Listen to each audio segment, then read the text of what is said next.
Alors bonjour à tous et bienvenue sur cette nouvelle vidéo. On se retrouve dans cette vidéo de sociologie, donc SES plus particulièrement sociologie. Donc dans cette série des 3 vidéos, là on est avec la deuxième, donc on pourrait dire deuxième grande partie. Donc là cette fois-ci on n'est plus exactement au travail dans l'emploi, mais on va s'intéresser à la société d'un point de vue plus général. Donc on va parler notamment des ménages, mais surtout comment elle est structurée, quels sont les différents critères. Donc il n'y a pas que le critère social et économique, mais il y en a d'autres. Et c'est ce qu'on va étudier aujourd'hui. Donc déjà, l'espace social, on pourrait dire, c'est un peu l'environnement. L'environnement, c'est l'espace, on pourrait dire, écologique. Bah, là, l'espace social, c'est l'environnement social. Donc c'est l'espace dans lequel il y a des interactions entre les humains. On pourrait le définir de cette manière-là. Des interactions, soit donc des amis, relations amoureuses, collègues de travail, etc. C'est différentes relations sociales.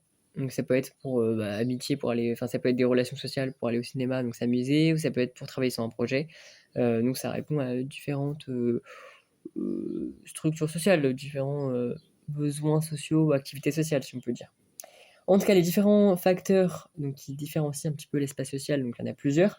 Il y a d'un point de vue économique le CSP, donc la catégorie socio-professionnelle, donc c'est votre catégorie de travail. Est-ce que vous êtes un employé, travailleur indépendant, cadre, ouvrier, etc. Le revenu, est-ce que vous avez un revenu qui tourne autour du SMIC, donc le salaire minimum interprofessionnel de croissance. SMIC, salaire minimum interprofessionnel de croissance, alors qu'avant c'était le SMIG, je crois. Ça devait être euh, salaire minimum interprofessionnel global ou quelque chose comme ça. Avant c'était le SMIC, je crois, jusque vers les années 70, et maintenant on est sur le SMIC. Donc voilà, est-ce que vous avez un revenu qui est parmi les plus riches, moyens, etc. Donc ça c'est les critères économiques. Ensuite, critères démographiques, le sexe, vous êtes homme ou femme.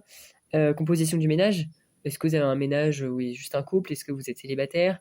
Est-ce que vous avez 2 enfants, 4 enfants, 6 enfants, 10 enfants, vous êtes famille nombreuse, etc. Famille recomposée, monoparentale, etc. Donc c'est toutes les conditions.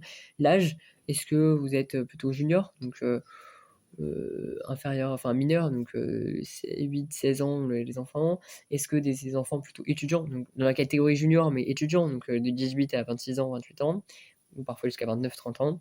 Est-ce que vous êtes un travailleur, on va dire, de l'âge moyen, donc de 28 à 50 ans à peu près, 60 ans, ou alors est-ce que vous êtes dans la catégorie senior ou personnes âgées à 60, 70, 80, 90 ans.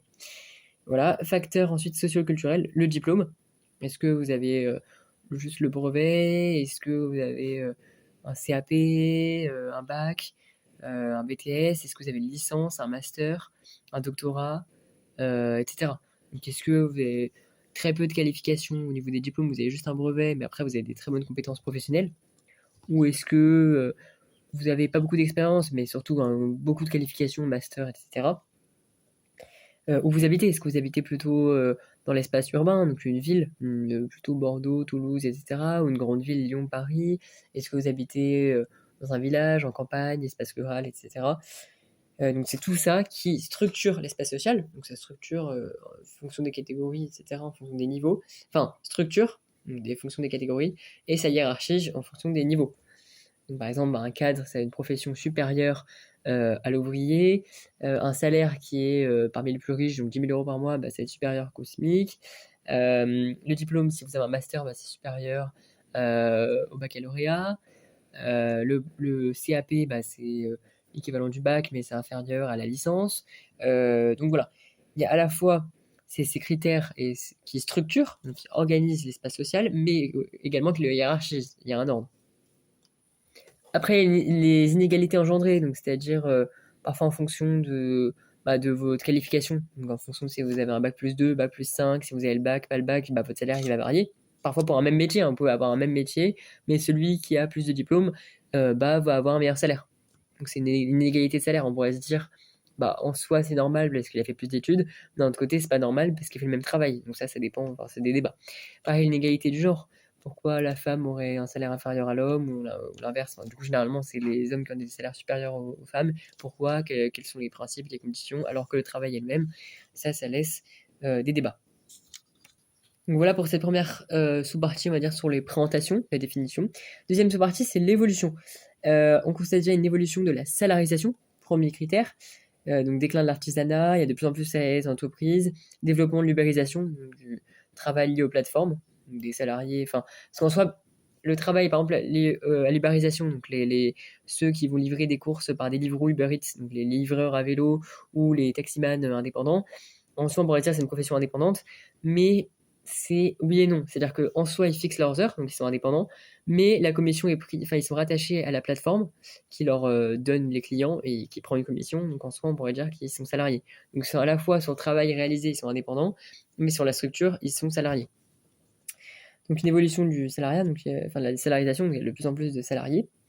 Et le travail artisanal, enfin les artisans, les travaux indépendants parfois diminuent.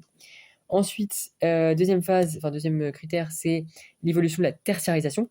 Donc le poids croissant du secteur tertiaire, hausse de la production des services s'appuyant principalement sur des mécanismes extensifs, hausse de la demande des services, etc. Donc une évolution de la tertiarisation. Ensuite, une évolution de la qualification. Maintenant, contemporainement, il y a de plus en plus de diplômés. Donc soit les niveaux des qualifications sont entre guillemets abaissés ou plus ouverts à tout le monde. Comparé à l'époque, il est plus facile aujourd'hui d'un point de vue contemporain d'obtenir son bac avec des meilleures mentions. À l'époque, c'était surtout d'obtenir le bac qui était le plus complexe. Aujourd'hui, c'est plus la mention qui fait varier. Mais ça dépend. Après, évidemment, il y a toujours des exceptions, des cas particuliers, où certaines années, le bac peut être plus dur que d'autres, donc le taux de mention, le taux de réussite peut varier, etc. Mais en tout cas, il y a de plus en plus de qualifications d'un point de vue global. Et également une évolution de la féminisation des emplois. Donc il y a de plus en plus, la part des femmes dans les emplois augmente et aussi au niveau des conditions, c'est-à-dire les salaires augmentent, etc. Donc c'est pour ça qu'on parle de la féminisation des emplois. Pour calculer le taux d'activité des femmes, donc c'est le taux de travail normal, mais en tout cas pour celui des femmes, c'est le taux d'activité des femmes. Donc c'est femmes actives sur population féminine totale. Donc c'est les femmes actives donc, qui ont un travail ou qui recherchent un emploi, etc., mais qui sont actives sur la population totale. Donc par exemple, s'il y a 50 femmes qui travaillent sur qui sont actives, donc admettons sur les 50, il y en a 40 qui travaillent et 10 qui sont en recherche d'emploi mais qui sont actives, bah, ça fait 50 en total sur 80 parce que bah, y en a qui sont à la retraite ou qui sont étudiantes, etc. Et bah ça fait 50 sur 80, ça vous donne la part. Et si vous mettez en ce pourcentage, et bah, vous faites x100. Donc ça c'est un indicateur classique pour mettre ce pourcentage, peu importe la fraction, on met x100. Pourcentage x100. Taux d'activité des femmes, donc la femme active sur la population en âge de travailler. Donc ça c'est taux d'activité. C'est le deuxième calcul, mais ça se rejoint. Femme active dans les deux cas au numérateur, et dénominateur, c'est soit on met la population totale, aux populations des femmes en âge de travailler. Donc voilà. Parce qu'en fait, donc ça se relie au chapitre chômage et emploi. Quand on parle des personnes actives, donc des actifs occupés, enfin les actifs. En fait, il y a les actifs. Il y a les actifs occupés et inoccupés. Occupés, c'est ceux qui ont un travail, qui ont un emploi, etc., qui travaillent. Inoccupés, c'est ceux en fait qui sont actifs, donc qui font du bénévolat, qui recherchent du travail, etc., mais qui n'ont pas un travail. Par exemple, donc c'est pas inactif, ils font rien. Un chômeur, une personne au chômage, est considérée comme une personne active inoccupée, c'est-à-dire inoccupée dans le sens où elle n'a pas de travail, elle n'a pas d'emploi, mais elle peut faire du bénévolat, elle peut être en recherche, donc en soi elle est active.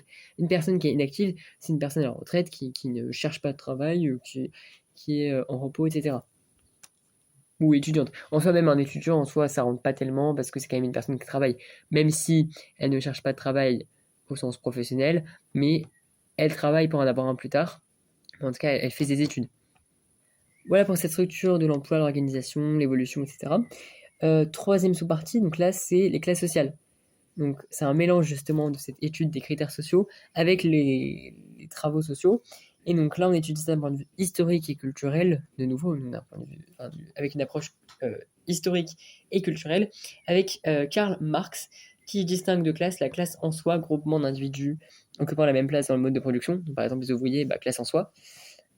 Chacun, ils ont la même place, hein, ils travaillent tous à la chaîne, etc.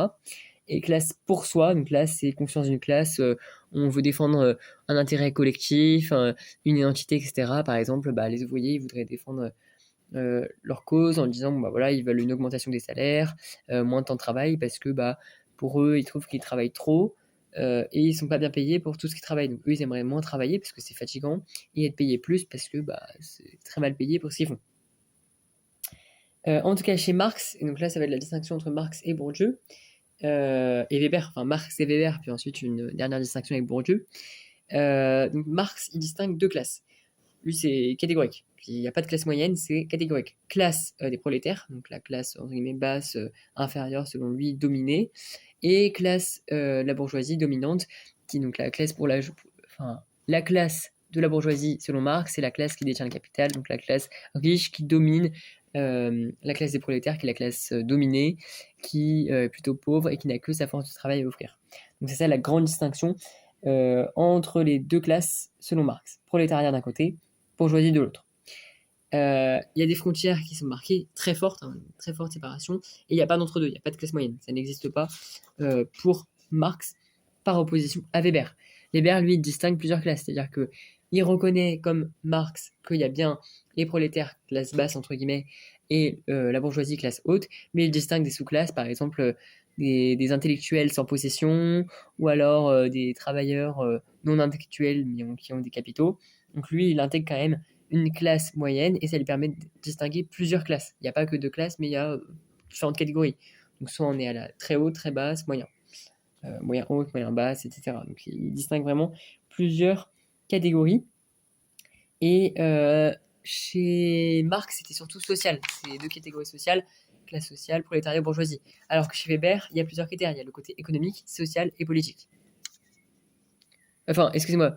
Chez Weber, effectivement, c'est économique, social et politique. Parce que chez Marx, c'était économique. Juste économique, la classe qui se définit d'un point de vue de la richesse, entre guillemets, avec les bourgeoisies qui sont très riches, qui détiennent le capital, et enfin les capitaux, donc le capital fixe, les machines, les usines, etc. Et le prolétariat, qui n'ont que leur force de travail à offrir. Et ensuite, troisième économiste, enfin sociologue, qui travaille sur ces données, c'est l'approche de Bourdieu, qui lui distingue plusieurs capitaux qui vont en fait définir un petit peu les classes sociales. Donc il y a le capital social, donc réseau relationnel, donc en fonction de, par exemple, un cadre, bah, il aura plein de réseaux avec des grands intellectuels, etc. Alors que le prolétaire, bah, lui, il aura un réseau plus faible. C'est comme ça qu'il le montre, le souligne. Ensuite, le deuxième capital que Bourdieu définit, c'est le capital symbolique, avec les avantages de la notoriété. Troisième capital, c'est le capital économique. Donc ça se rejoint à ce qu'on disait. Donc ce qui va définir un petit peu notre richesse ou notre classe, ça va être le capital immobilier ou les valeurs immobilières qu'on détient, donc les usines, les machines, les propriétés, etc.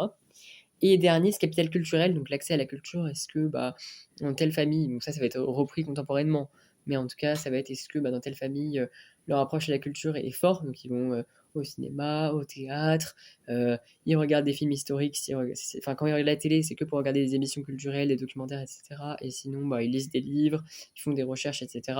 Ou alors à l'inverse, est-ce que c'est une approche culturelle moins aisée, donc un peu plus faible ou différenciée dans le sens où quand ils regardent la télé, c'est pour regarder des films d'action, des émissions de rôle, etc. Et puis quand ils sortent, c'est pour aller au bowling, voilà.